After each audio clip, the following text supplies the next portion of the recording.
Hare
Vishnupadaya Krishna Prasthaya Bhutale Shrimati Bhaktivedanta Swami Namine Namaste Saraswati Deve Gauravani Pracharine Nirvishesha Shunyavadi Astrachari Shatarine Jai Shri Krishna Chaitanya Prabhu Nityananda Shri Advaita Vedanta Shiva Shri Gaura Bhaktavrinda Hare Krishna Krishna Krishna Hare Hare Hare Rama Rama Rama Hare Hare Panchakapatarubhyascha Kripa Sindhu Bhaivacha Patithanam Pavanebhyo Vaishnavebhyo Namo Namah. So Hare Krishna dear devotees, thank you very much for coming. And today we have an event on the calendar. So today is actually a very special day. And amongst other events, today is the day when Srila Prabhupada accepted sannyas. So this is actually, does everyone not know who Srila Prabhupada is? Okay, that's great. So everyone knows who Srila Prabhupada is. Srila Prabhupada is sitting right there as well. And he is the Acharya. So he's the founder and Acharya of ISKCON, the International Society for Krishna Consciousness. So Srila Prabhupada was 70 years old and he traveled from India to America, and he only had a limited amount of money, about 40 Indian rupees, and he made the movement just with, all he had was his faith in Krishna and the instructions of his guru. And now he built a house in which the whole world can live, because everywhere you go you can find a temple that's got the doors open for everybody, everyone is welcome. So this is what Srila Prabhupada did. And as you know, in the Vedic philosophy and culture, there are basically 4 types of ashram. So ashram means people practicing, like myself. You see, I'm wearing white, I'm married, I've got a young, this is my son, Gaurav. So we form part of a Grihastha ashram. So Grihastha ashram, or when so first we start with celibacy. We're celibates originally. So this is called the Brahmachari ashram. So this is for celibates. And then if we cannot stay celibates and we have the urge, we have attraction for the opposite sex and we want to get married, so then we join the Grihastha ashram. And we can get married for the purpose of having Krishna conscious children. And then after that, there's another ashram called Vanaprashta. So the Vanaprashta ashram is just before sannyas. So it's basically the phase where you're getting detached from your married life and you're progressing towards sannyas, which is the renunciation phase. Because as we grow older, Vanaprashta is generally recommended after you hit 50 years old, right? So when we cultivate ourselves, so we can take our wife. Srimad Bhagavatam, Prabhupada says you can take your wife and visit different places, spiritual places, to get basically the adhikar to join that ashram and take sannyas. But anyways, so Prabhupada, he was Vanaprashta when he moved to Vrindavan, and he stayed there for a number of years in the Sri Radha Damodar temple, right? And it was just before he took sannyas. He took sannyas in 1959, and a little bit of time before he took sannyas, he wrote an absolutely amazing poem, which is called Vrindavane Bhajan. And today I thought, I'd read this bhajan. It's got 27 verses, so I'm not too sure if we'll be able to complete it, but we'll just go along, read this bhajan. And if we can't complete it, maybe I'll complete it another day, but I'll try my best to go through that, So I'll just read the English, I've got it in English. So, yeah, can you get it on the screen? Or? Yeah. Oh, if not, I can just read it. So, verse 1. Can we just give it a couple of of seconds so you can all see.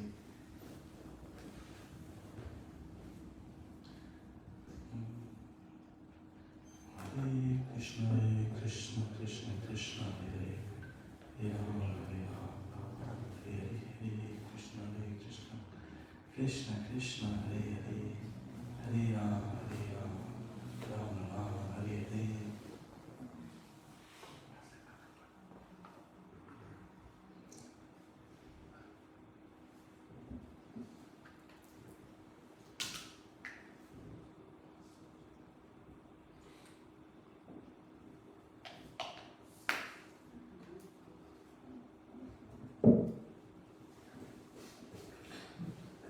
Okay, so verse 1, Prabhupada writes, doing bhajan in Vrindavan, I am sitting alone in Vrindavan Dham.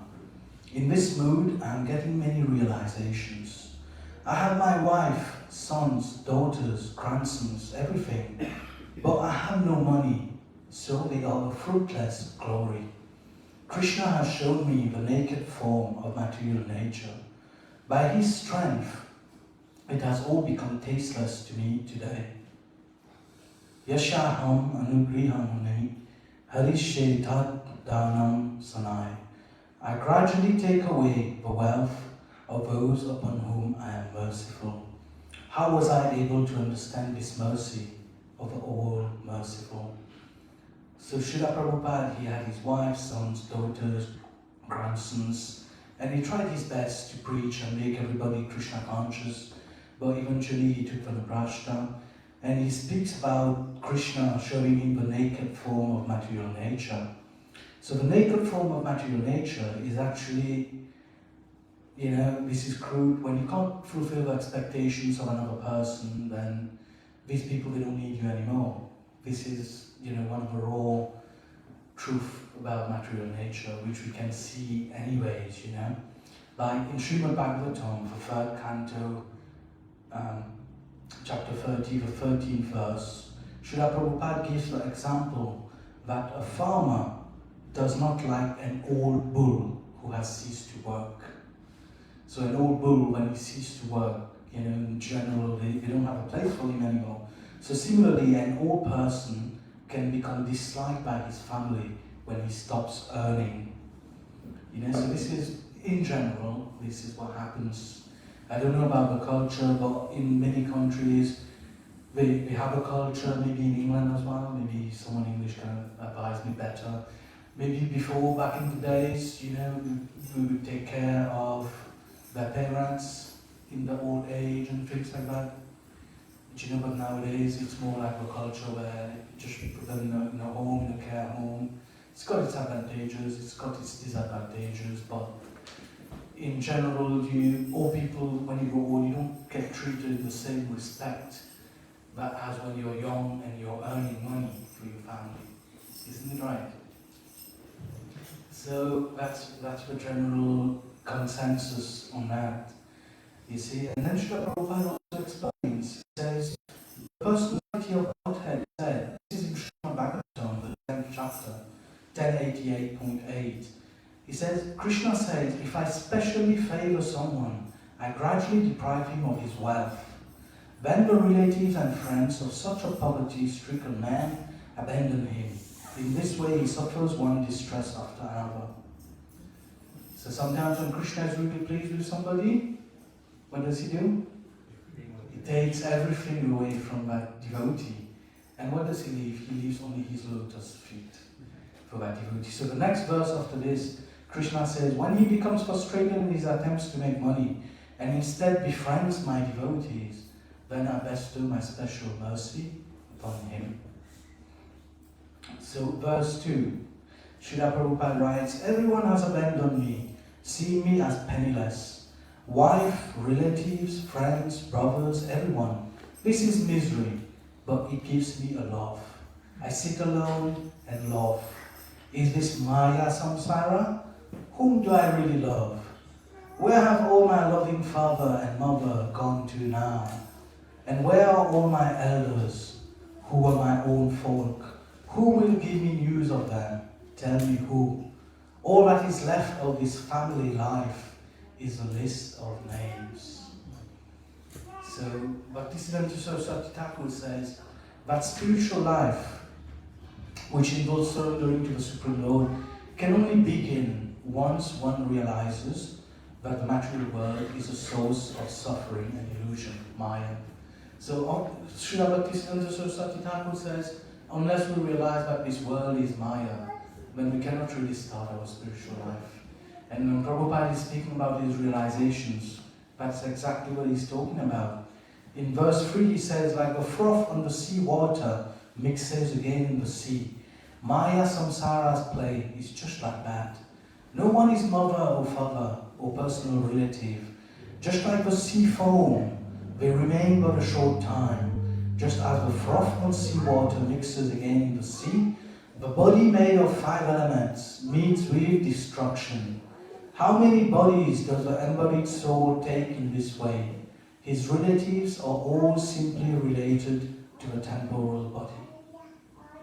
So I think I should just give a little, I should expand a little bit on this because we got some newcomers. And one thing about our philosophy, you will hear multiple times, several times, Srila Prabhupada said, even in the Bhagavad Gita, the 2nd chapter is all about the soul. It says, we are not this body, right? But we are actually the soul, Atma. We have a consciousness inside this body, right? And this is what gives life to the body. You know, so the body is like made of chemical elements, right? That's the difference between living and dead. The body is the same, but the life force is present, and this is what attracts people to each other. This is what's attractive about life. It's life itself. You know, because when something hasn't got life, what do we do? The first thing we say, okay, put it 6 feet underground, you know. Just, you know, life is gone, we just bury that body. So what's attractive is the soul, and the soul is Satchitananda. He's eternal, he's full of knowledge, and he's full of bliss. The soul cannot be killed, the soul cannot be destroyed. The soul is part and parcel of Krishna. Right? So it is the same in quality, but it's different in quality. Like that. So here what Srila Prabhupada says, you know, he says this life, it's like a froth on the sea water. So just like sometimes when a wave comes in, you see all the foam accumulating, right? And then the next wave just takes everything away. So this is, he said, this is how life is. This is his realization, right?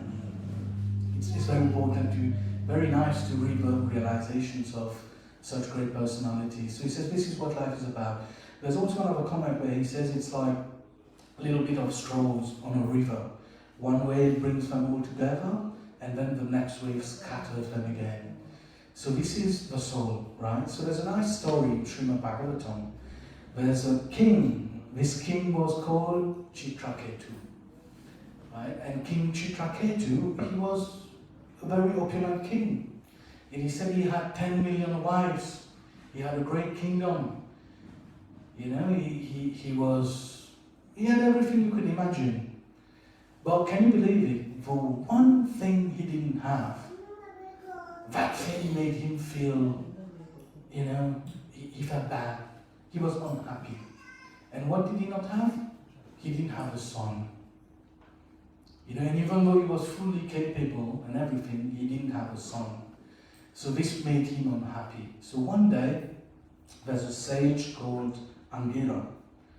So Sage Angira and Narad Muni, they were traveling, and this sage, he came and he visited King Chitraketu. And they were speaking, and then he asked King Chitraketu, is everything okay? Because I can see, you know, there's maybe something perturbing you. And then King Chitraketu revealed his mind to him, and he told him, well, look, I'm not very happy because I don't have a son. So then this great sage Angira, he said, okay, that's not a problem. He performed the yagya, and he gave some mahaprashadam, and he told him, okay, give this to your wife, and then it's okay, you will get a son. And originally he had so many wives, right? So he gave it to one of his favorite wife, and indeed, a bit of time after, this wife gave birth to a son. And because he got this son, the whole kingdom was celebrating. It was very jovial to have a baby. But then what happened? He got isolated from the rest of his queens because he was just spending time with that wife and his son. And it is said they were filled with, these queens, they were filled with envy. They were consumed by envy. And eventually they decided to poison this baby. So they poisoned the baby, and when the mom came, she seen the baby was sleeping, and she thought, okay, maybe he's sleeping a little bit longer.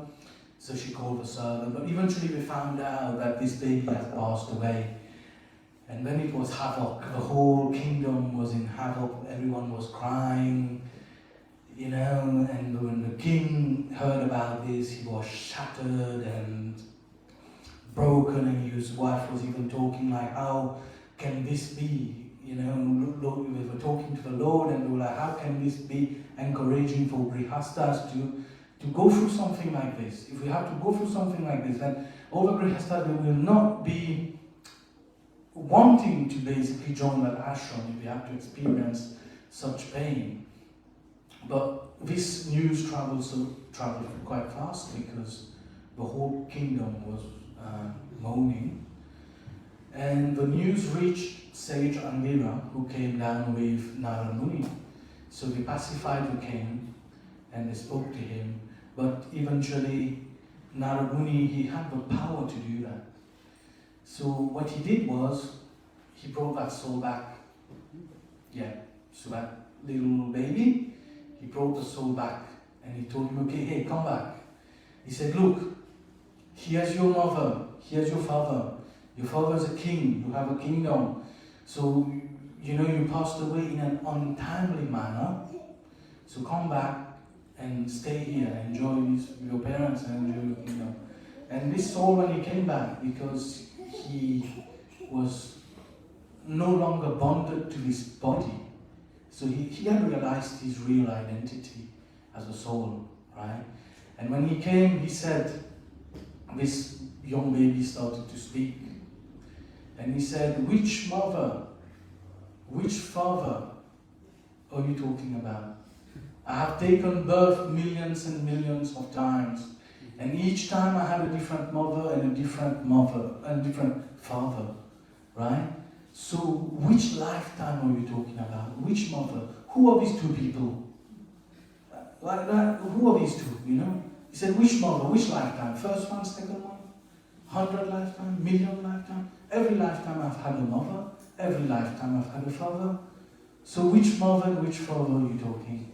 And then he basically preached to them, He preached, he says, even though one living entity becomes connected with another because of a relationship based on bodies that are perishable, the living entity is eternal. Actually, it is not the body that is born or lost, not the living entity. One should not accept that the living entity takes birth or dies. The living being actually has no relationship with so-called fathers and mothers. As long as he appears as the son of a certain father and mother, as a result of past fruitive activities, he has a connection with the body given by that father and mother. So basically what he's saying, he said, we are mothers and fathers in this lifetime, and the next lifetime we're not going to be that, like that. So then in the next verse, Srila Prabhupada speaks about this.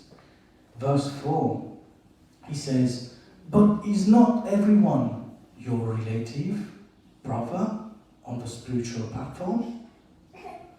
This relationship is not tinged with the smell of Maya. The Supreme Lord is the soul of everyone. In relation to Him, everyone in the universe is the same. All are your relatives, brother. All the billions of jivas. When seen in relation to Krishna, they are all in harmony. Forgetting Krishna, the jiva desires for sense gratification. As a result, he is firmly grasped by Maya. So this is our real identity. And this is one of the greatest, if Maya was a magician, this is one of the greatest magic tricks of Maya. Maya does some magic so that we forget our own identity. We forget, this is the greatest illusion actually of Maya. She makes us forget that we are an eternal soul. She makes us forget our eternal relationship with Krishna. And thinking that we are this body, we are constantly undergoing so many trouble in this material life. You know? So, verse 5, Prabhupada says, as a result of past activities, he takes on different types of body. Absorbed in that dress, he remains forgetful of Sri Hari. Therefore, Maya gives him so many kinds of miseries. And although he bobs up and down in this ocean of misery, he still thinks that he is happy. Lying on a bed, suffering greatly, having been sick a long time, he says, I am well today, and laughs. I get a laugh out of this feeling very well. This is the way the soul conditioned by Maya feels well. So that's something we can all relate to, right? Someone asks you, how are you doing? What do you say? In general. How are you doing? You're fine. How are you doing? You're fine. But sometimes we're not fine. Right? But we still say we're fine, isn't it? Because that's the condition we have. Even though many people are not fine, they still say they're fine. So Srila Prabhupada he says, it gives him a laugh because actually this is what he's teaching. He's teaching us that this material world is temporary and it is not a place of happiness. So no matter how hard we try to find happiness in this material world, we cannot be happy, right? Because in the forthcoming verses, okay, I'm going to talk about it and maybe I'll just read them because it's nice to read them. In the forthcoming verses, he also speaks about what I'm going to say. So, you know, we're trying to find happiness in a place where it doesn't exist because this world is dukkha and shashvatam. It's temporary and it's full of miseries. But then, you know, it's an illusion when we try to find happiness here. So Srila Prabhupada came to give us real happiness. So it's not like everything is morbid, oh, there's no happiness in this material world and that's it, that's all. No. There's no happiness here, but he's teaching us where real happiness is. He's teaching us how to become happy, because happiness is something eternal. So we should not rely on these external material things to make us happy, because we will never be happy in something temporary. Because everything temporary has an expiry date, isn't it? We buy something in the shop, it's stamped with an expiry date. So if it's bound to expire someday, and that this thing is making us happy, then you know, the happiness is only going to last until it expires. That's logic, right? So this is why instead of looking for happiness in temporary things, Srila Prabhupada said, you know, we should not look for happiness in this material world. So now we come to verse 6. He says, how many plants they have to remain well, but time and time again, nature destroys them. Daivihi Esha Gunumai, that is the Supreme Lord's Maya. Try to understand exactly the meaning of their feeling well. No one is well in the material world, but still they are saying it. In this way, Maya cheats the conditioned soul, but ignorant of being deceived, he remains absorbed in Maya. And although Maya kicks him, he will not give up his mistaken conception. Verse 7. Again and again, making plans, and again they are destroyed. Sometimes he falls on the dry earth, and sometimes in the mud. In this way, the universe is filled with wandering jiva souls, who finally, by the grace of Guru and Krishna, get bhakti, the eternal wealth.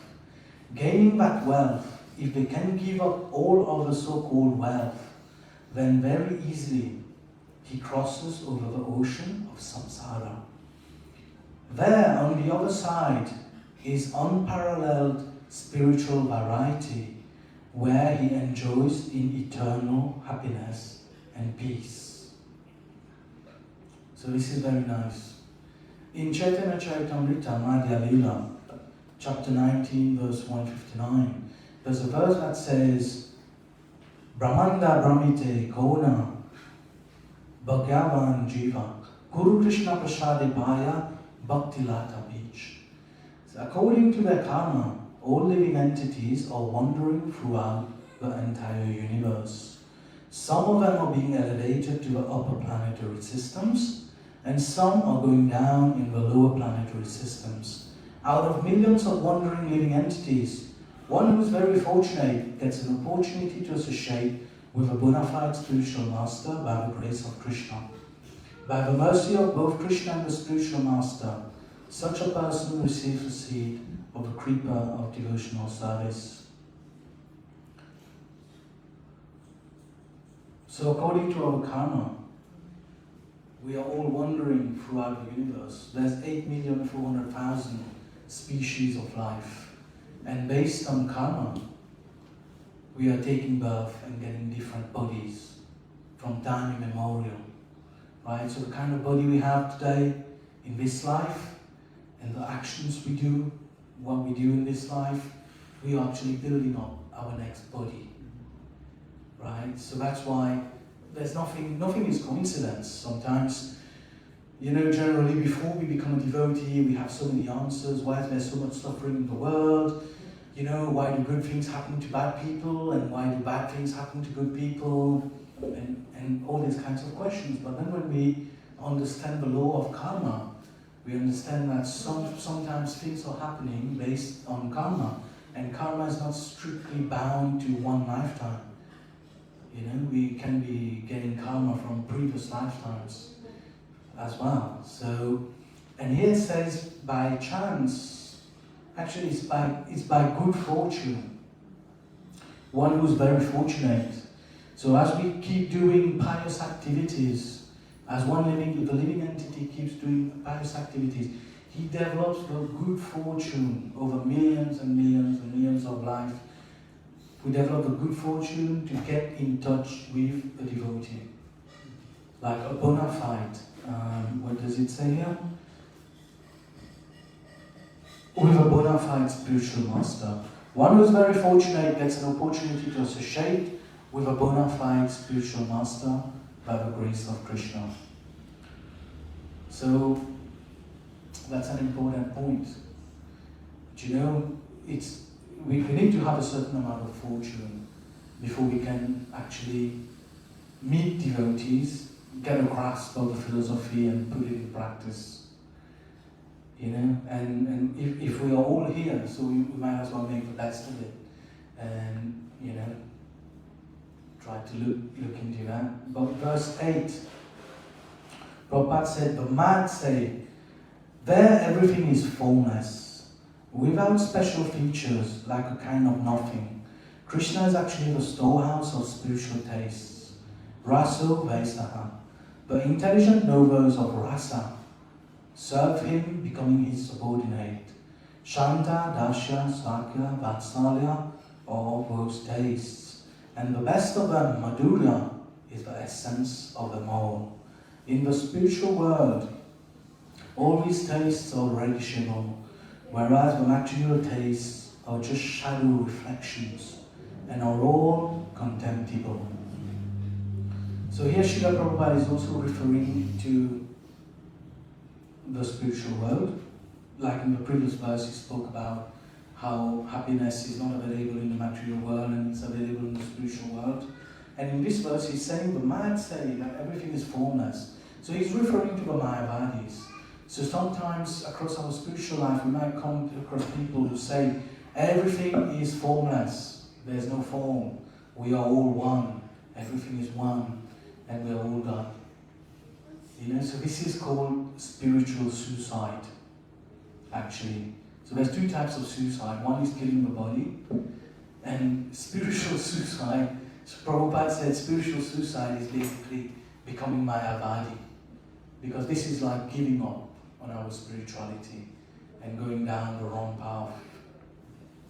Everything is formless. Because why? Because the Lord has actually got a form. The Lord has a form, and everything is revealed in the Srimad Bhagavatam, in the Bhagavad Gita. like it is described, who God is, who are God's associates, and what is going on in the spiritual world, why we are here in the material world, and what kind of relationship we can have with the Lord. So this is called rasa. There are 5 types of rasa, primary rasas. So Shantaras, Dasya, Sakya, Vatsalya. So we can have a relationship with the Lord. We can be the Lord's friend. We can have a parental relationship with the Lord. Right? We can have a conjugal relationship with the Lord. So this is depending on the devotee. So in the spiritual world, all these tastes are really shareable.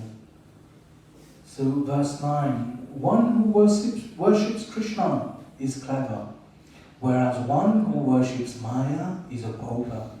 Becoming a pauper, one engages in temporary pastimes. Without knowledge of the true relationship of things, he simply becomes bound up in Maya's knot. Arjuna and Duryodhana both fought in the same war, but Arjuna was the greatest devotee and Duryodhana died. On the same battlefield, both the dear and the detestable, one who is intelligent will be able to understand. So we can either dance with dog or God. We cannot dance with God and dog at the same time, isn't it? So that's why here it says, either we are Krishna conscious or we are in Maya. For Krishna is spiritual. So if we are thinking, I'm doing things for Krishna, when we do something for Krishna, this is spiritual. And if it's for me, this is Maya. Maya means for me. And Krishna conscious means for Krishna. So it's very interesting. Srila Prabhupada says, on the same battlefield, both the dear and detestable.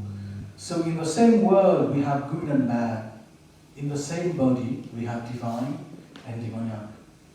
And though the same action can be done by 2 different people, right?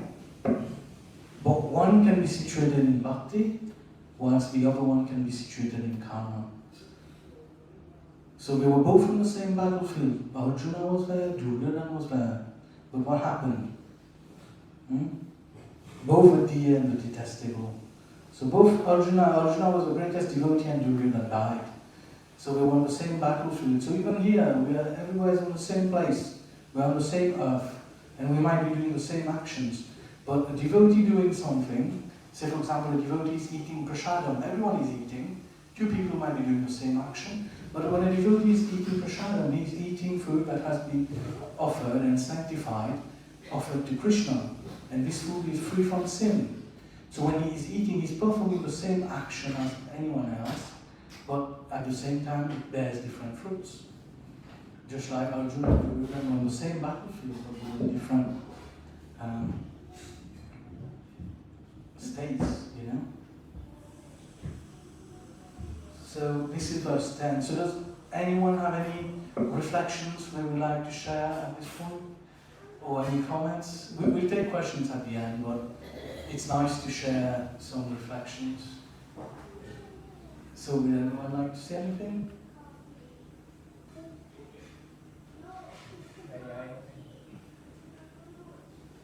Yeah, thank you. Don't be shy. If anyone would like to, something that caught your attention or something you bring back with you. Okay. Do you have any questions? No? Okay, so if that's the case, then let's move on to verse 11. So in verse 11, Prabhupada says, in name only. No, verse 10, sorry. Thank you, Shri. So verse 10, Prabhupada says, one who fights the war of life, knowing his true relationship, will remain alive, while all others perish. One who does not know his relationship and takes up some other path will never attain love of God, and his whole life is useless. First, understand properly your relationship with Krishna, and when keeping that relationship, go and fight with Maya.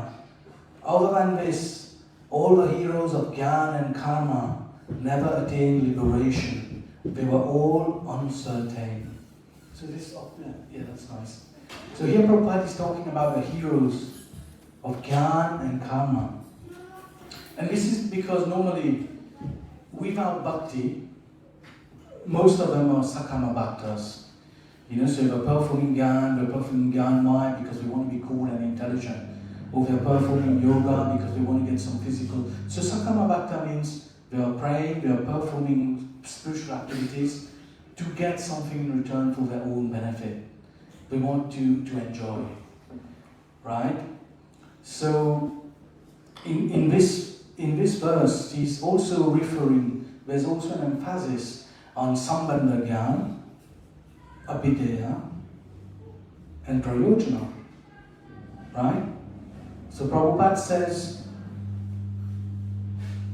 first understand properly your relationship with Krishna. So this is Sambandha Gyan. We need to know who we are, and we need to know our relationship with Krishna and Guru. This is Sambandha Gyan. And then once we know that, what's the next one he says? And then keeping that relationship, go and fight with Maya. So when we get Sambandha Gyan, what happens? We get Sambandha Gyan, who we are, who is Krishna, and what is our goal, right? The goal is the Prayojana. So when we go on to Abhideya, which is the means to achieve the goal. And what is our Abhideya? For us, it's Sadhana Bhakti, Vaidhi Bhakti, right? So during this performance of Vaidhi Bhakti, we're fighting with Maya, because Maya is affecting us every day, every time. Can we wake up at 4 o'clock in the morning? It's a struggle.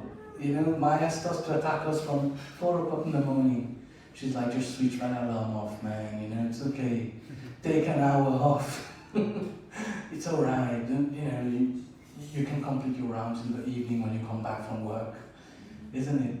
So this is why, that's why it says, so first we understand Sambandha Gyan, and then we go in the battle with Maya. This Vaidhi Bhakti is a battle with Maya, And then, but in this battle, if we don't achieve Bhakti, it's only with Bhakti. Bhakti means devotional service. So every time we hear devotees say this prasadam is very nice because it's been cooked with love and devotion. So there's two things there. There's love and there's devotion. But love is prema. Prema. It's called prema. We don't have love for Krishna. We don't have prema. But the other one is devotion. And devotion is bhakti. And bhakti, we can have it. So there are 9 stages of devotional service. Bhakti is devotional service. And the first and second stage is sadhusanga, shraddha. So this can be interchange, So some people, they get sadhusanga first, and when they get sadhusanga, they get a little bit of faith, then we can keep going. But other people, they already have a little bit of faith, and they just turn up to the temple and they get sadhusanga, and this faith just keeps increasing. But this is the path of bhakti, and Vishwanath Chakravarti Thakur says, he speaks about the Bhakti Lata beach, and he says the life itself of the Bhakti Lata beach, what is the life? It's a favorable attitude to devotional service. So this is the life of bhakti. This is what keeps it alive. All we need is a favorable attitude to devotional service. This is what keeps it alive, right? And this seed is given, Bhakti Lata is given normally by the devotees, by the mercy of devotees. So, I got lost a bit here. Yeah, so the goal of Gyan and Karma and all of this, it's liberation, but the devotee, he doesn't desire liberation. The devotee, we're not doing these devotional activities to go to heavenly planets or enjoy our lives and things like that. We just want to serve Krishna. This is the purpose of a devotee. Because eventually all these karma, Gyan and yoga, they all have to come back. Because, it's for the benefits, so you can go to heavenly planets and enjoy and so on, but then we all have to Basically, when we run out of pious credits, come back to square one. So verse 11, in name only they were great and sober and unaffected men. None of them were truly peaceful, desiring liberation, sense gratification, or mystic powers. All had uncontrolled senses. The uncontrolled senses don't answer to the potency of yoga. How many yogis and munis there were, and always the senses remain independent. Without service of the master of the senses, there can be no sense control. All of them return to the material activities after a short term of peace. By the process of yoga, no one ever attains sense control. This is explained extensively in the Vedas and Puranas. So here, again, just what I was mentioning. So all these processes, they are dependent on bhakti. So Prabhupada is talking about yoga, karma, yoga, and jnana. Karma, yoga, and jnana. So they are all dependent on bhakti. Even in the Bhagavad Gita, the first 6 chapters is jnana, and the last 6 chapters is jnana, and then karma, and the middle chapter is bhakti. So the middle 6 chapters, from chapter 9 till now it's 6:15, right? So that's the middle chapters, they are about bhakti. And they are in the middle because jnana and karma and yoga, jnana yoga is the 5th chapter, jnana yoga, right? They are dependent on bhakti. Bhakti is independent of all of this, right? Someone can cultivate bhakti even if he doesn't have jnana, he doesn't have yoga, they are independent. But all these other processes, they are dependent on bhakti. So it's really amazing that Srila Prabhupada, just in this poem, he's writing this, but then when you look in the depth of it, there's so many things from so many different parts of our scriptures. In one line, he can be referring to so many things, isn't it? So let's go to verse 12. And then again, here Srila Prabhupada is again explaining about how alone, by these processes of yoga and things, we cannot achieve bhakti. So he says, Vishwamitra sat on the yogic asana, but he desired the pure beauty Shakuntala. So he was attracted by beauty of Shakuntala. In this way, the yogis fall down. What to speak of the jnanis? And the karmis are just asses, suffering in all respects. The one to whom Krishna is merciful and gives his instruction becomes equally as fortunate as Arjuna. But one who fights for his own happiness' sake, he, like Duryodhana, dies alone with his family. Verse 13. One who always fights on behalf of Krishna, wealth, power, knowledge are all within his grasp. Understand properly the Gita's message. You will attain Krishna's service and will worship Sri Hari. The devotees are endowed with all qualities. So what are non-violence or freedom from anger to them? Sri Hari teaches the living entities by means of his devotees. One such helper is Partha. So, Partha, here Prabhupada is referring, Partha is another name for Arjuna. It means son of Kunti. So in verse 14 he explains, Arjuna acted just like a conditioned soul. Like one bewildered was the Pandava brother. Violence to his relatives and then enjoyment of the kingdom. Could this be happiness?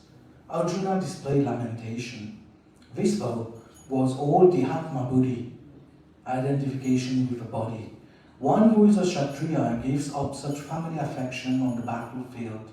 Krishna, seeing his illusion, chastised him. Therefore, Arjuna accepted the position of disciple. So here we can see Prabhupada is referring to the first chapter of the Bhagavad Gita and also second chapter, verse number 7. So in the first chapter, Arjuna was confused about his duty. He didn't want to fight. And then after asking Krishna questions, Krishna chastised him. In verse 7, what happens? Karpanya doshupahata svabhava prichami tvam dharma samudachitapa. I am confused about my duty. So Arjuna is speaking. He said, I'm confused about my duty and I'm besieged with anxiety and faint-heartedness. I am your disciple and I'm surrendered to you. Please instruct me for certain what is best for me. So, in this way, it's interesting that Krishna acts for his devotees. So he uses his devotees to explain, just like he used Arjuna to explain the Bhagavad Gita. It's not like Arjuna was really bewildered to such a point. Arjuna as a person was a shade of Krishna, but Krishna used him to do that. So verse 15, becoming a disciple, he listened to Bhagavad Gita. All his ignorance dissipated, as well as his material bondage.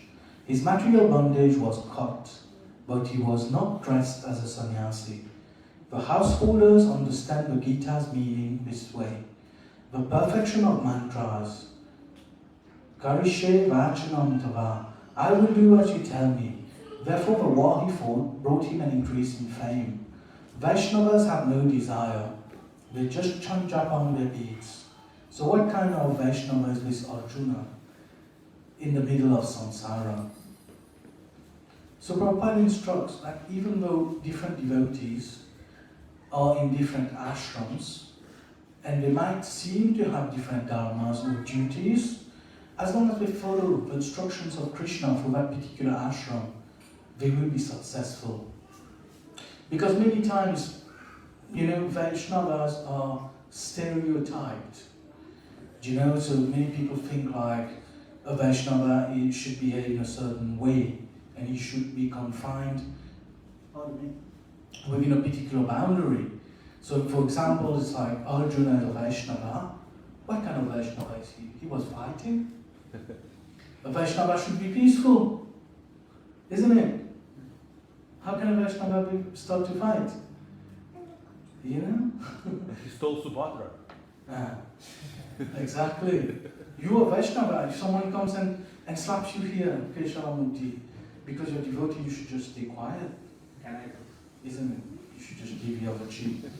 But Srila Prabhupada explains this in the other verse. He says, the Vaishnava freed from duality simply chants japa on his beads. So this is a bit sarcastic here, He says, the Vaishnava freed from duality simply chants japa on his beads. So say those who are eating the mind's bananas. So one who is eating the mind's bananas, so who is basically being fed by his mind, who's like, so he's thinking, a Vaishnava who's freed from duality, he only chants on his beads, right? And this is, he's like building up into the other verses, because this gets very interesting, because this is coming up to about preaching, because before maybe some devotees might shed a little bit more light on this, but we had also Babajis. It was Srila Bhaktisiddhanta Saraswati Thakur who came and reignited the sannyas, because before, in our lineage, we had Babajis. There was no sannyas. So you would become a Babaji and you would just chant like Haridas Thakur. You would just do bhajan in Vrindavan. But then the Babaji started to fall down, and Bhaktisiddhanta Saraswati Thakur, he reintroduced the sannyas, and he says, you become sannyas and you go and preach. You go and preach to the whole world. There's no such thing. Don't sit down here and just like chant for yourself. No. A Vaishnava is para upakar. Paradukadukhi and para upakar. Paradukadukhi means a Vaishnava, he is not disturbed himself. He's not distressed by anything, but the distress of other people causes him distress. So when he sees the unhappiness of someone else, he becomes unhappy because he wants everyone to be happy. So this is paradukadukhi. And then a Vaishnava is also para upakar. He is genuinely compassionate for other living entities. So if we are Vaishnavas, this is Bhaktisiddhanta Saraswati, his logic. If we are Vaishnavas, you cannot just sit here and just chant and do Nirjan Bhajan, which is bhajan only for yourself. You cannot just sit and do that. This is a preaching movement. This is what Srila Prabhupada is talking about. This is a preaching movement. Go out. He says this is like a society of owls. An owl, what happens during the day? He closes his eye and he says there's no sun, there's no sun. And we are here to open the owl's eyes and tell him, open your eyes, look, there's the sun. Like that. This is one of the examples Srila Prabhupada gives. You know, so this verse is actually getting into it now. So I'll read the next verse, which is verse number 17. So those who do not see the real Vaishnavas say that a Vaishnava is inactive, but the Vaishnava is always active in the service of the Lord. The lifeless Kanishta Adhikaris don't perform any service. For profit, adoration and prestige, they stay in their lonely place. Nityananda Prabhu, who is worshipable by the Vaishnavas, suffered blows. Nityananda was beaten by Jagai Madai, but still distributed love of God in every way he could. Gaurahari came with a chakra in his hand and set things straight, after which the Vaishnava haters were subdued. Yeah, so again, there's three types of devotees, Kanishta, Madhyam and Uttamadhikar, and Prabhupada is emphasizing that this ISKCON movement is a preaching movement. You know, so the next verse, 18, he says, the Lord himself sets the example in order to teach the jivas. So one who performs Nirjan Bhajan simply cheats himself. The world has now become full of Jagai and Madais. The Nityananda Vamsha has increased its following of disciples. But eating, sleeping, wearing the dress, and remaining so unconcerned, it is not proper for the Vaishnavas to remain so uncompassionate. Vishwanath Chakravarti Thakur sang the Madhurya Kadambini. Look at his conclusion and see what is his judgment. Verse 19. Devotional service is causeless and self-manifesting. It is an eternally perfect substance that has become covered over. The Madhyamadika Vaishnava, being compassionate, gives mercy to the innocent souls by awakening devotion in them. The Supreme Lord acts according to the will of the Vaishnavas. Therefore, by the mercy of the Vaishnavas, the bewildered can be awakened. The Vaishnavas can awaken the sleeping world. By their mercy, the sinful can all become devotees. Verse 20. Therefore, they do not perform Nirjan Bhajan. That is the world-deceiving process of the Kanishta Adhikar. All the great and famous Vaishnavas were in an assembly. When a foreign priest came in to meet them, he asked some questions about Krishna Leela in Vrindavan. But even that company of Vaishnavas was unable to explain the truth to him. The Kanishta Adhikaris do not really understand the scriptures, but in the guise of doing solitary bhajan, they are only thinking of their next meal.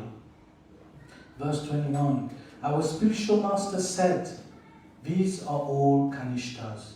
Now I can understand the truth of what he said. One well versed in the scripture and who has strong faith is an Uttamadhikar and can deliver the whole world.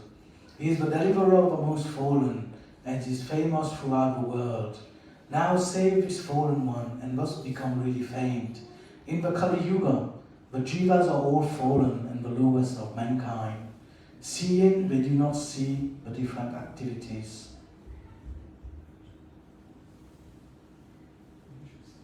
So it's very interesting. Does anyone have any reflections on these verses? Anything you'd like to share? Yes, Prabhu. Hare Krishna. It's a small comment. There's a story of Sri Saraswati Thakur when he's going to meet his spiritual master. Srila Gaur Krishna Das Babaji Maharaj.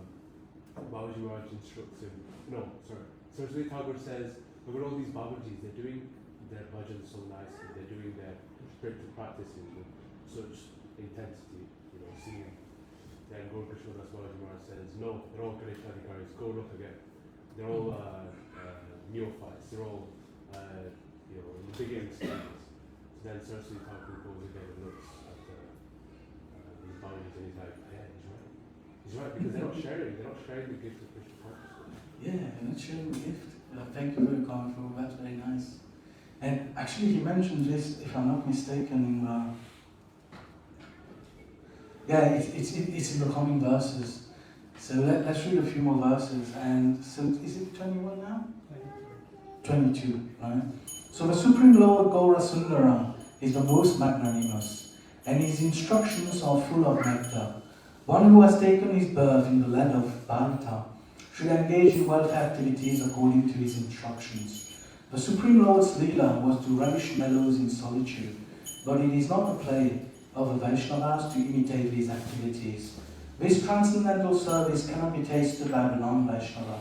In the material body, one cannot relish this transcendental nectar. Verse 23. One who has the material concept that the body is his self cannot relish spiritual mellows.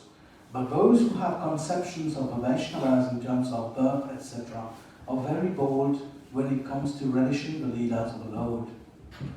Like the clerk in the post office, one caste Goswami, the Babajis all pay their obeisances to him a lot. The Gosai Thakur has false pride in his birth, which Nityananda Prabhu cut into pieces. Verse 24. Yeah, so that's it here. Verse 24. I see all these things going on in Vrindavan. Therefore I can understand that there is some work to be done here. The Prakriti Shahajiyas all commit adultery. Taking someone else's wife, they go to relish transcendental Leela. This is not Vrindavan. As always think like this, my dear mind. Remember the lotus feet of the 6 Goswamis. The 6 Goswamis came and preached religious life. They say the process of devotional service on the order of Lord Chaitanya. Verse 25. The Lord's eternally associates and always remember Radha and Krishna. Remembering them, all the conditioned souls' sins are cleared away. But if he tries to imitate them, taking on their traits and characteristics, he becomes the plaything of Maya and does not cross over the ocean of material existence. Always preach from Jiva's door to door. Your life will be successful as a result of your preaching. Sri Daita Das Prabhu gave his instruction. Chant Hare Krishna loudly, this is my initiation. Verse 26, Kirtan is not just drums and kartals. The sound of Kirtan is not this modern system. Anything favorable for devotional service is all Madhava, and the only enjoyer of the three worlds is Yadava. Maya's pride and joy, the radio sound. Destroy them all by forceful Kirtan. Maya is all these newspapers, preached out throughout the world. Sitting alone in your room shouting, you may increase your bad suppression, but in 10 million births, Sri Hari won't be pleased. Sri Hari is no one's father's property. Come out of your cage. Stop making objection. Everything belongs to Sri Hari, and Sri Hari belongs to everyone. Chant the Hare Krishna mantra loudly. By the performance of such Sankirtan, there will come remembrance automatically. Then Nirjan Lajan will be spontaneously manifested in the heart. Hare Krishna. So, yeah, we did the 27 verses, actually. we managed to do the 27 verses. So in the last verses,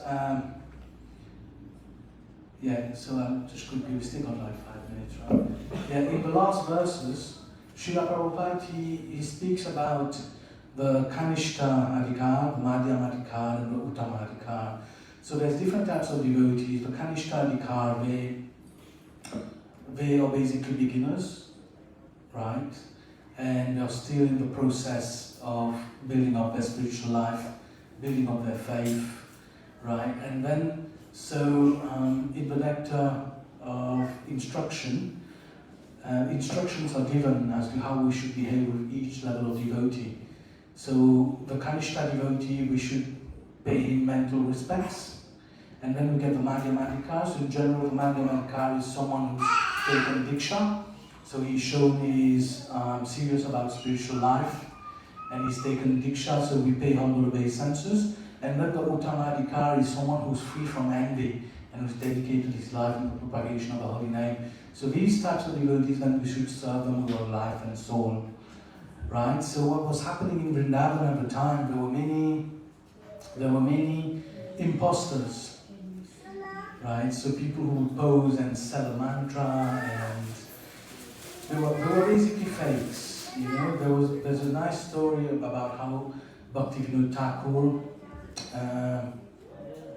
brought one of his yogis down. You know, so he was claiming, this one yogi, he was claiming to be Lord Vishnu, right?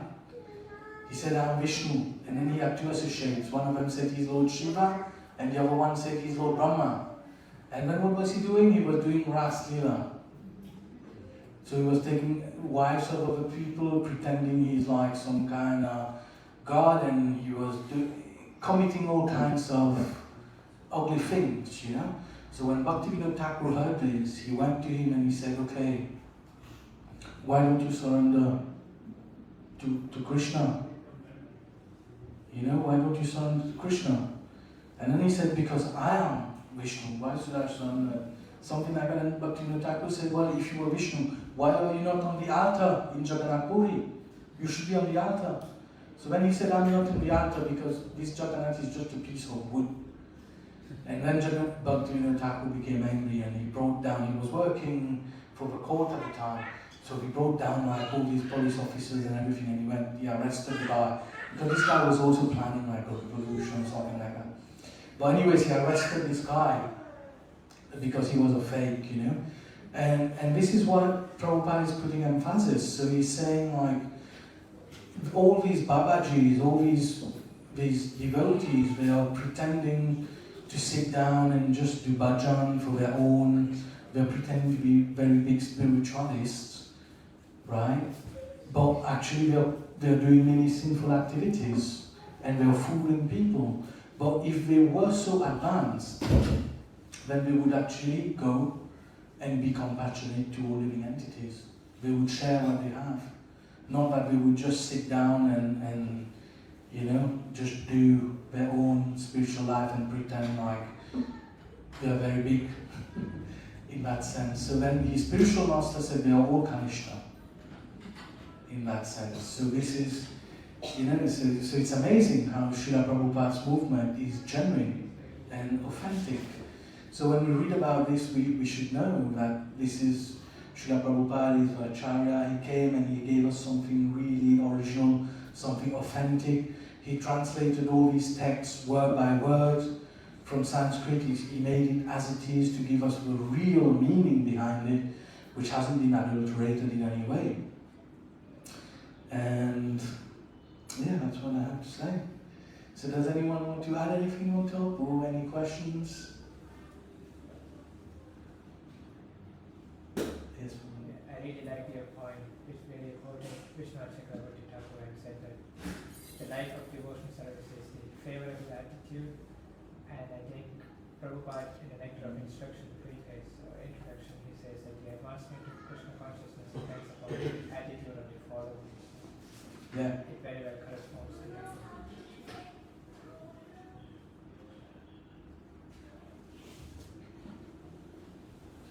Yeah, thank you. It's really nice. Thank you for your reflection. So if there's nothing else, then we can move to the next part of the program. Srila Prabhupada ki. Yeah. Shri Shri Panchadabha ki. Yeah.